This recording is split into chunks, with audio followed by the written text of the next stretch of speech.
Matt Britton, President for Europe, Middle East, and Africa of Google, based in London. Hello, sorry, no tie.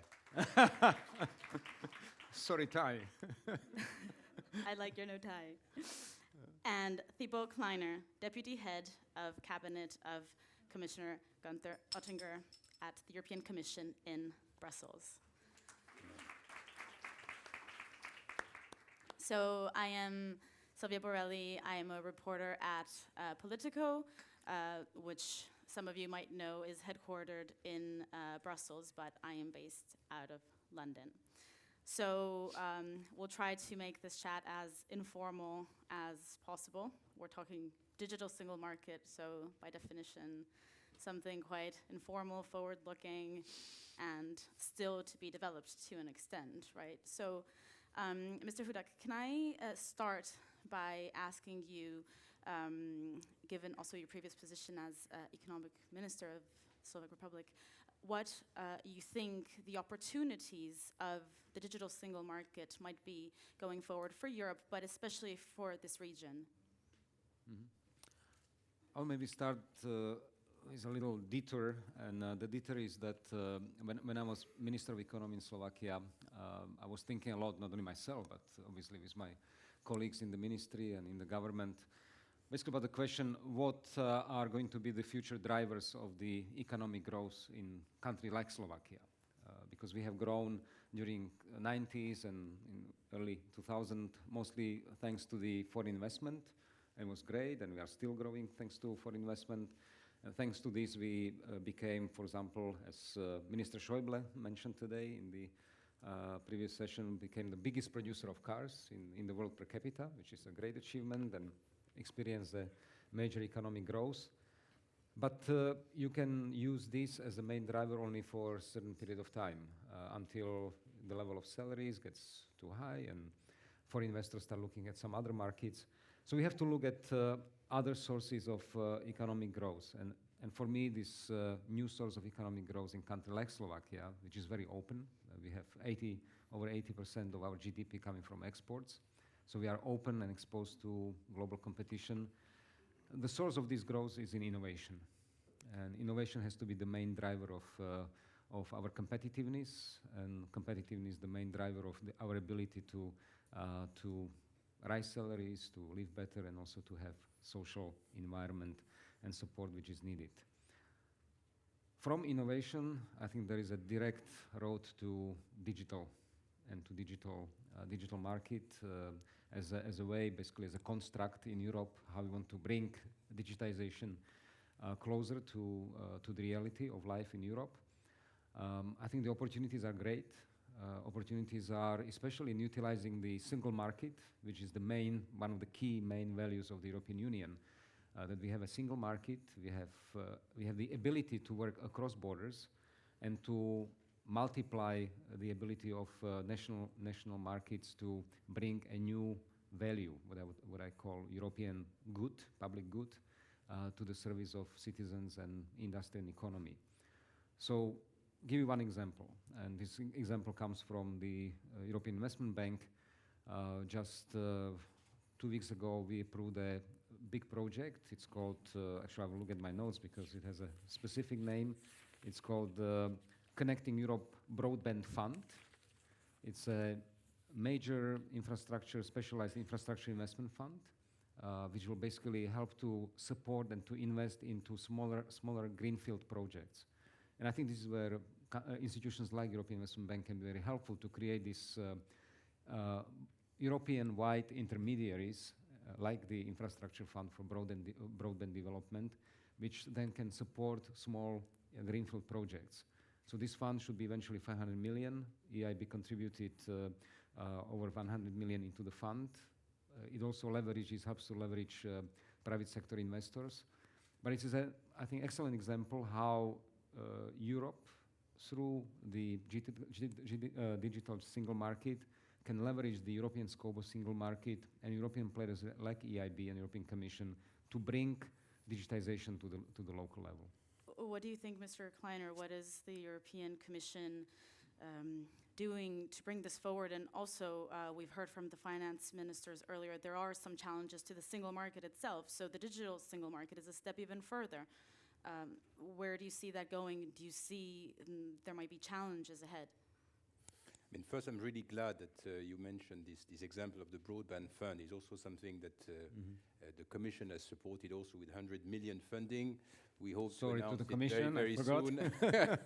But I think the importance of investment is something that we should not underestimate. I mean, we calculated when we launched the digital single market strategy back in May 2015 that the benefits could be every year more than 400 billion euros. So it's really considerable in terms of a potential for growth if we manage to eliminate the barriers between our member states.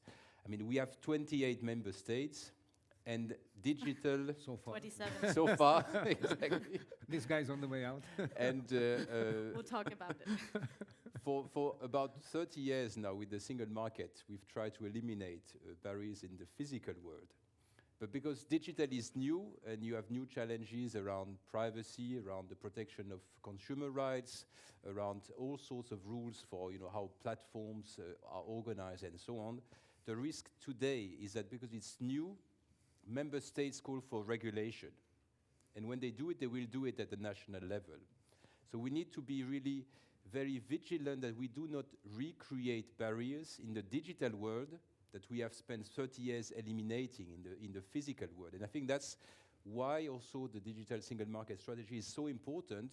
It's about the future, but it's also about making sure that we maximize the benefits of what we have today in a fast-growing sector. I mean, e-commerce today is growing between 10 and 20% a year in most member states, but maybe you don't know that only 7% of SMEs sell across borders. So there is a huge potential that we are not exploiting to the full. Europe has a lot of talented engineers, a lot of great entrepreneurs, and much too often they go to the Silicon Valley to grow their business. So I think part also of the message of the digital single market is you can make it here, you can grow your activities through one big digital market, and you can actually build the Googles of tomorrow in Europe. So, Mr. Britton, before we build the Googles of tomorrow, what does Google today have to tell the European Commission, and what, from an industry perspective, not from a UK and Brexit perspective, what would you say is the most topical issue to make this work now? Well, speaking for a moment as a Brit, I just want to apologise for what we've done. And I, Too late. You are forgiven. Not personally responsible, but I think it's potentially very damaging to Europe. And I think I totally agree. The people often ask me, why is Google not a European company? Where is the European Google or Facebook or not so much Twitter or Microsoft? But where is the next big success story going to come from? And I think one of the reasons, Google as a search engine, but actually we're a growth engine. We have millions of small businesses that we work with every day to help them export and grow. And we know that businesses that are online are growing 4 to 8 times faster, creating more jobs and exporting more. And it's not technology business, just to be clear. This is everyday businesses. So this is, for example, I was hearing today about Ultraplast, which makes rooftop boxes for cars here, right here. And they are now growing faster. They went from 20 people to 80 people because they're able, anytime somebody looks for rooftop box, they can appear and they can sell to multiple countries. That's the everyday opportunity that the single market makes easier. So at the moment, they have to apply 28 rule books.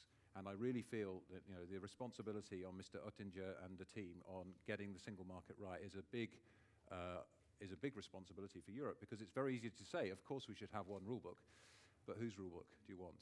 Do you want the rule book of Slovakia? Do you want the rule book of Germany, which, by the way, has 19 different data protection authorities within Germany? So it's not just 28 countries, it's actually even more complex than that.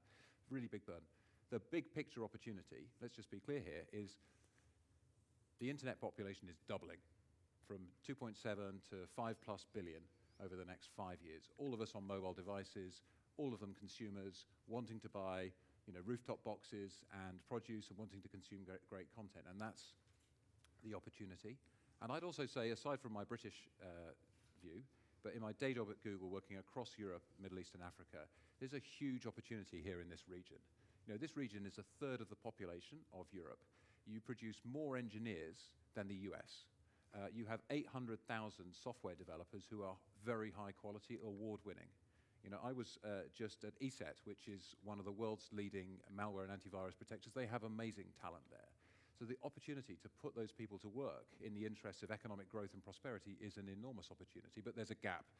And the gap is the kind of digital skills that connect up coding and engineering with business. So we've been looking at how we can help here. We've run a program we call sort of Growth Engine, which is about little digital garages and workshops where people can learn digital skills. We've trained 120,000 so far in the region, and we just rolled it out to 12 more countries.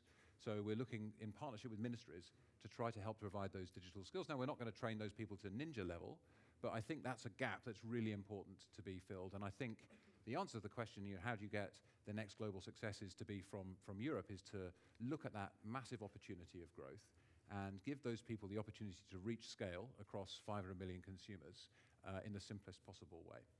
So, Mr. Hudak, how do you think this gap could perhaps be filled from your perspective? Well, I think it's a complex question, especially in our region, because in our region, which has many post-socialist elements, we tend to be structured vertically, because everything was kind of done top-down in the past. And basically in the modern economy, which is open economy, dynamic economy, you have to think and work in a more horizontal way. And this is what we are missing in the sense of connecting education, connecting R&D, science and development, research and development with the commercialization, with application in real economy. And this is something, I think what you mentioned is very much linked to this. You know, how do we, on one hand, develop education, the type of education which is needed by modern economy? Because we are producing many highly educated people, but frankly, not all of them or minority of those are really in the level and type of education which is needed by modern economy. So how do you modernize education in the way which would fit the demands of the modern economy?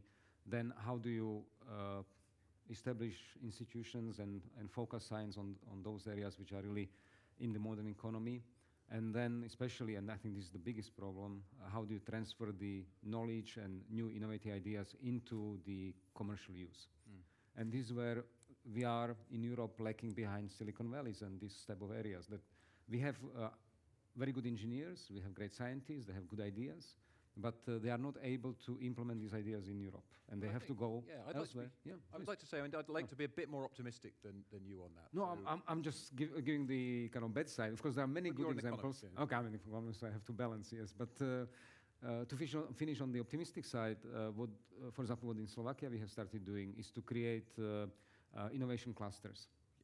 And these innovation clusters are basically a way how to bring education, science, and implementation, commercialization together. Of course, we need to define what those areas are in Slovakia, because we are car manufacturing nation. So one certainly is in the area of car innovation, smart cars, etc., but also smart energy. So I think one opportunity for these countries and smaller countries like Slovakia is to clearly define what are the areas where we have the best innovative potential, and then really better connect education with research and the application through creation of the clusters which would be horizontally linked with each other. Yeah. So I think I totally support that. I think also, though, it's not simply a question of sort of top-down industrial policy. What I see is a huge amount of bottom-up innovation and potential. So, as I say, the big opportunity is every business. It's the beefsteak shop in Poland that now sells around the world thanks to the internet. But there is also the technical opportunity, and I think that's part of what we see. Why am I optimistic? Well, if I look at the apps that we see downloaded on Android, 5 of the top 10 are European. 5 of the top 10. 40% of the top 100 come from Europe. Why is that important? Well, they are using tools and what you might call a platform that's been developed in Silicon Valley, let's face it, and around the world, to reach 1 billion, 1.5 billion, 1.8 billion people. So it's suddenly possible to gain scale tremendously through using those tools. And as long as there's opportunities like that, it should be possible for every business, every entrepreneur, every household to access that kind of technology to reach scale. And that was never possible before. And that's one of the reasons that I'd say I'm really optimistic. If we can provide those sort of tools, then people can really make small-scale businesses suddenly much larger. Just because you told us that we have to be informal. So on the informal side and optimistic side, I just had meeting with people from Uber, which is certainly a new kind of disruptive technology, whatever you call it. And I asked them, what are the countries in Europe where you have the best opportunities to grow and where we are most active? And they actually listed countries of Central Eastern Europe. So they mentioned all the Baltics, which are the most liberal and open. They mentioned Slovakia, and etc. So I think that you are right. I think we have the potential here. We have the population, which is young, which is open to new technologies. The issue is how do we utilize this potential in the best way? So I am going to bring in a question that actually relates to this, that we've received through the Tatra Summit app. And this is from Mr. Kleiner. So this anonymous person from the app is asking, given the growing importance of networks like for car industries, for example, how important is the ownership of the platforms that access those networks? And does it matter to Europe if the platforms are not European owned? Mm-hmm. I think that's an excellent question. And just to follow on the optimistic note, actually the rate of entrepreneurs over the population in Europe is in fact greater than in the US in terms of people who start their own company. Mm-hmm. But where we don't manage to be as efficient is in scaling up.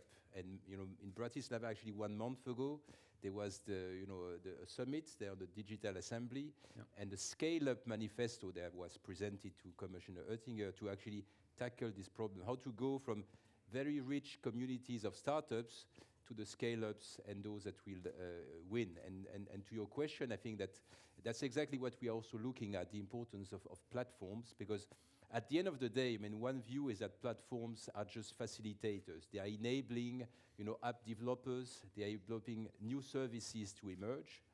Another view is that sometimes they also have a special responsibility, because if you look at what happened, for instance, in the industry like photography, in 10 years, businesses have been wiped out because new business models that were more agile and more geared to the digital era were simply, winning the market. This is something that is worrying in some of the traditional industry because they are questioning what will be the business model of the future. Will cars, for instance, be still objects that you want to own in the future? Or will it be actually unimportant what kind of brand of cars you're driving? What matters will only be the specific design that you will get from the apps that help you driving this car. I mean, that's a very legitimate question. Maybe a Google car. Maybe, but that's I think, in a way, what is at stake at the moment. Personally, I don't think we should be worried about just one solution. And the way we approach platforms is that actually the game is on. There is no perfect answer yet. What we are trying to develop is through, for instance, our policies on platforms to make sure that they are guiding principles, meaning that actually you have a level playing field. That, the fact that you have a large platform doesn't mean that competitors are excluded. Or the fact that, you are treating consumers is fair enough, that, their data will not be abused or monopolized only for the benefit of the platform. But as long as you have this framework that is open, that is fair and transparent, there is no reason why, you should be afraid about platforms as such. Everybody is free to compete, and, the business models of tomorrow are not written today. So it's boring on a panel, isn't it, where everybody agrees with each other? But I would have to say, I agree. Oh, sorry, you agree. No, go ahead. So I agree with you should see platforms as an opportunity where they are allowing people to access amazing technology that somebody else has invested in. So whether it's Google Search connecting a business and a customer, or whether it's, in our case, Android, which is helping an app developer connect with users. And absolutely, you should make sure that those things operate to the standard you like. Now, Mr. Oettinger's not here in person, but I know he's sort of said, the way to ensure that Europe creates the platforms of the future is to regulate the platforms of today. I would argue the way to ensure Europe creates the platforms of the future is innovation, and to use the platforms of tools of today to build the platforms and tools of tomorrow on top of them. And I think that's a very different approach to thinking about growth and innovation. And I think that the baton is firmly held by this region in terms of looking outwards and forwards to a future through innovation, through the kind of engineering talent that is so strong here, and through using the best available tools for today to build innovation of the future for tomorrow. But isn't that what you are talking about? Isn't this what is called future-proof regulation? I mean, because you do need to have some regulation. Of course, yeah, of course, and of course, all these complete. we're chaos, subject to yeah. we and anybody else you might describe as a platform. And by the way, it's not clear what a platform is in this context. I would argue, a newspaper or a shopping centre is a platform in as much as anything else. But of course, we are subject to all the rules and regulations, as are Uber and everybody else. And indeed, the European Commission is asking us some pretty detailed questions about how we operate, which we're extremely happy to answer. I think one of the challenges with this technology is that you can use a word like level playing field or big data. Actually, the detail of what it means is really important. So we're delighted to have the chance to provide a lot of detail about how we operate. And if there are ways in which we can improve, we will improve. The challenge is to be able to do that in a timely fashion. And that's one of the challenges, I think, and as I say, it's a burden, I think, for politicians and lawmakers to think about how do you put the rules in place that give people the certainty to invest and innovate, but also allow dynamic and creative economies to emerge very fast. And that is a real challenge. Does anyone from the audience perhaps have a question for our panelists? Does anyone want to say it? The lady in yellow. Please make sure you keep the question short for our panelists. Yes, this is working. My name is Isabel Buska. I represent the German Consumer Organization. I have a question for the Commission representative here.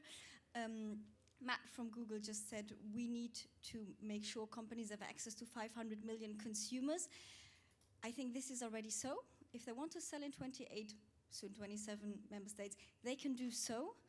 However, if you ask the Slovak citizens here around you, ask them how much access they have actually to digital content that is being produced and placed across the EU. What is the Commission doing so that the Slovak citizens will actually get access to more digital content in the future? Wait, before we answer, was there possibly another question so we can take them both and no? Okay, sorry, I thought there was another question from the audience, but no, go ahead if you want to answer the question. I mean, I can try to. I think it's an excellent question because it's also a frustration we have in Brussels. I mean, the motto of the European Union is united in diversity. So diversity, be it from the cultural point of view, but also in terms of the content you can find online or offline, is something that we care deeply about. And it's a bit tragic if you look at actually the consumption of digital content across Europe. I mean, for instance, movies typically, US movies, which will be distributed more or less in half of all the European Union member states. A European-made movie will be distributed maybe in 2 or 3 member states, which shows a big gap in terms of access to European content from one member state to the other, if you want. So that's something we have tried to tackle through at least 3 measures in the digital single market.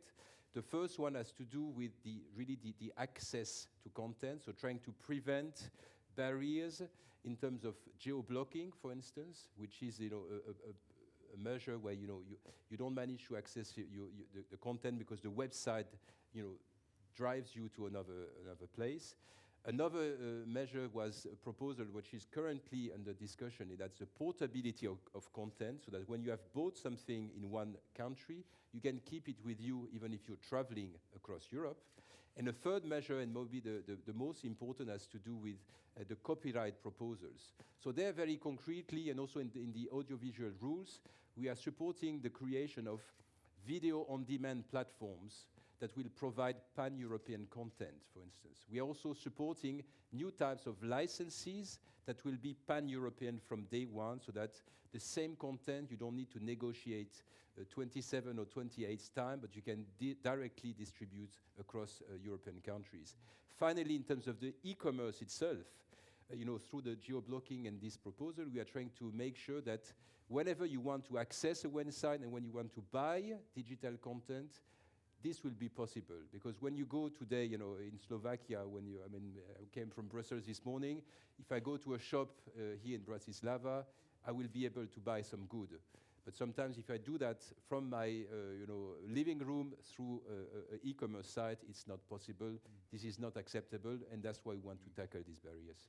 Just to build on that, I think there's lots of evidence that consumers would like to consume content from outside the country of origin. So, we know on YouTube that 85% of content is consumed by people outside the country of origin. So people are looking a lot for this kind of content.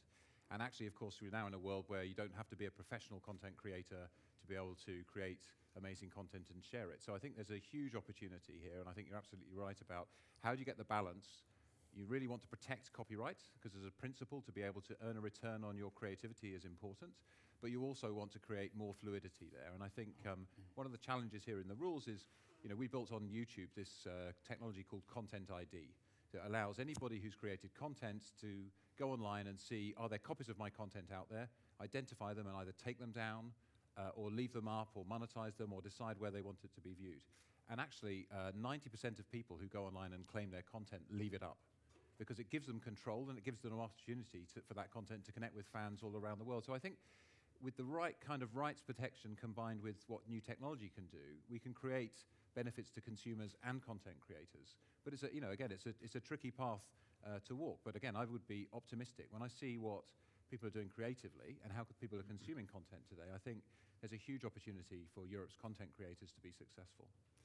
But do you still think there are some barriers coming, for example, from regulation? Because throughout the EU, although there are some common regulations in many different countries, there are different regulations in different spaces of all those things that are part or are supposed to be part of the digital single market. So yesterday, for example, we were discussing with some Slovak venture capitalists that were flagging that they have difficulties finding investments and investing in startups that aren't local, because although boundaries and borders aren't there, somehow for capital, so for money and for regulation, they still exist. So this, I think, goes for both Mr. Hudak and Mr. Kleiner. What is your view on that? Maybe you start. I can say something about the financing. But yes, please regulations. I think in reality, sometimes the barriers are also in the heads of people. The exact regulation today has been really improved over the last 10 years to facilitate pan-European venture capital, for instance. We will have next month proposals to tackle VAT that is very often perceived as a problem. And we have already last year made proposals as regard consumer protection and contracts, because also that's some of the nitty-gritty that sometimes makes it difficult to operate across borders. But very often one of the issues we find is that there is also a problem of creating links across borders.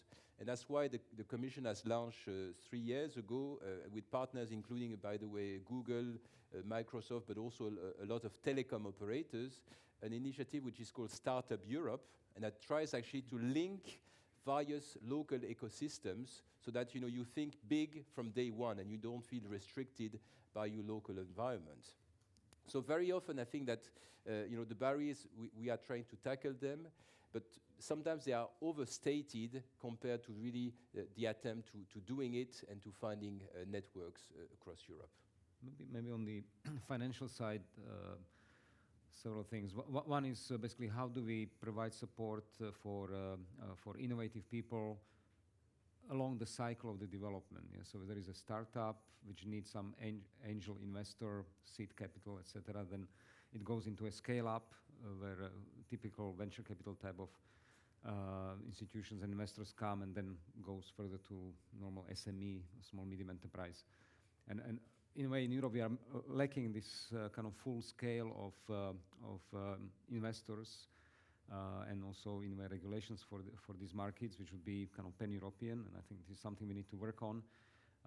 But on the other hand, there are already initiatives which, for example, also EIB, and in this specific example, I want to use the European Investment Fund, which is part of EIB, are launching. Actually, today we had a signing ceremony for another investment bank, in this case International Investment Bank, joining so-called Central European Fund of Funds, which is an effort to create a fund of funds in terms of the equity capital, especially focused on the scale-ups and kind of early stage small enterprises in Central Europe. In this case, it's Czech Republic, Slovakia, Hungary, Austria, and Slovenia. And basically, I think it's another way how we are trying to bring more pan-state or interstate level of connectivity, but also a financial vehicle, which will allow the startups to penetrate through our markets. Because one of the problems in our region and for, let's say, startups in Slovakia is that Slovakia as such is a small market. So we need to allow these young companies to have a possibility to go beyond national borders. And especially if they are in cybersecurity or in digital area, they do have to go across borders. And here we have regulations which have to allow it, which is European Commission and, of course, national regulations. But you also have to create the financial environment which would allow them to grow beyond just the national environment. So I think that there are ways which we are developing in this direction. Of course, much more has to be done. I think we've talked a bit about a route to scale, and hopefully single rule book, digital single market will be a big benefit. We talked a bit about access to finance. I touched on skills, and I do think the skills gap is a part of this. I think the other thing that really will help us here is examples of success. So just like when you look at somebody competing at the Olympics and you think that's unachievable, and then you find that there's somebody that has gone and can do it, that inspires people to try things. And I think one of the things we've worked on recently is something we call the New Europe 100 with the FT and Res Publica and the International Visegrad Fund, which is about finding and highlighting in Central Europe examples of people who are showing the way. And we're about to publish our third year of this. And I think pointing to examples of people who are being successful that come from your background is a really important thing for us to do here as well. So I think we shouldn't underestimate skills, but I think there's this point about the level of ambition. And I think it's incumbent on all of us in leadership positions of whatever sort, bless you. If you're in a leadership position, you should be highlighting the fact that the internet population is going to double. Right? We're going to be able to access 5, 6, 7 billion people within 10 years. And if you are producing content, if you are producing goods and services, if you want to connect with those kinds of people, there's a huge opportunity ahead of us. And I think there's a danger that we miss out on that. And so we need to make sure that people are aware of it, are equipped with the skills, and they can also see people like them who are succeeding in that environment. So we're really proud to support that kind of thing and see more and more great people coming through from this region. May I just on this, Matt? Very quickly, because we only have 3 minutes to go, and I really need to ask all of you a final question. Well, this could be a good just one point. small one. Very small answer. 30 seconds, go. No, because you mentioned the examples of success. I think, of course, it's very important. But I think for our region, it's important also to show examples of failure. Because we have a culture of the concern about the failure. People are basically not starting new things, new businesses, because in the societies, traditionally, failure or if you don't succeed is considered to be tragic. And I think people who are in the innovations, they know that they have to start and try several times until they succeed. So to show that failure is not something bad, that is part of the process of innovation, I think is very important. Just small point. Okay, so the last question, because we are running out of time, unfortunately, we won't even be able to address all the questions that came in through the Tatra Summit app. But since we spoke about skills and borders, I have to ask you about Brexit. And I have to ask you about Brexit both from a EU perspective and a UK perspective. So I think it's an issue that has to do with the skills and the talent that is currently based in the UK, perhaps all the engineers or the tech guys that come over from Eastern Europe, for example, and that are now based in the UK, but also the funds, because of course the UK is a very big hub for venture capital, investors, and so forth. So can I have a really short take from each one of you on this, and what do you think the main challenges and the problems and also the solution perhaps might be to this? Okay. That was a very long question, to which there is not a short answer. what drove the Brexit vote, and I think is also driving a rise in nationalism and pessimism across not just Europe but across the US. Let's watch this space in 10 days or whatever. It is a concern about people connecting with a future that they feel positive about, and that I think is the fundamental core of the issue, whether you're in the UK or Germany or France or here. So I think it presents a real problem for the European project, a project which has struggled to deal with the refugee crisis, that's struggled to deal with the currency, and is now seeing the world's 5th biggest economy leave. And I think the people will want to see some change. As a Brit, I worry about the impact on our economy, but I also worry in my job and as a proud European about the impact on the European project. Mr. Hudak? Well, I think it's the Brexit is both a challenge but also an opportunity for Europe. Challenge in the sense that yes, we have to basically find a way how to do this divorce in a civilized way, and it has all many elements, including the financial center of Europe in London City and so on. But then the opportunity for Europe to kind of re-energize itself, because as Matt pointed out, this is not only UK issue, it's the issue of Europe. How do we make Europe much closer to the citizens, and how to make it dynamic, competitive, etc. And here there is a big challenge, because I think basically we'll have a challenge in the 27 to show that 27 can do better together than UK by itself. And this will be not an easy exercise. Mr. Kleiner, 20 seconds to give your take 20 on seconds. this. I mean, I was in London 2 weeks ago, and if you walk around, you see many people from all over the world, but especially from Europe. And indeed, I think that Tech City is populated by engineers from the rest of Europe. So it's a big danger, I think, for the current situation of London as one of the most vibrant places for ICT industry. My hope and my expectation is actually that the British people is very pragmatic and business oriented. So we will find solutions that are beneficial on both sides. But I think that the European project will not stop just because of, I think, an unfortunate decision of the British people. I think that there is a bright future ahead. There are more countries that want to join, actually, and I'm quite positive about the difficulties we are managing to overcome. I mean, and even yesterday with the trade agreement with Canada, I mean, it shows the difficulties we have currently, but it also shows the resilience that Europe is having over the last 3-4 years. I mean, one crisis following another one, and we're still standing. And I think we're not done yet. And I think if you look at the numbers coming out now of the Eurozone, and I think this was discussed a bit earlier today, I mean, I think growth is back. And I think we have, with the digital single market, at least one very enthusiastic project that I hope can mobilize the youth. 1 million jobs currently in the digital sector. So the skills we have to build. We have also to invest in infrastructures. That's something we forgot to mention. Is really very important. But once we do these things, I think that the future is just waiting for us.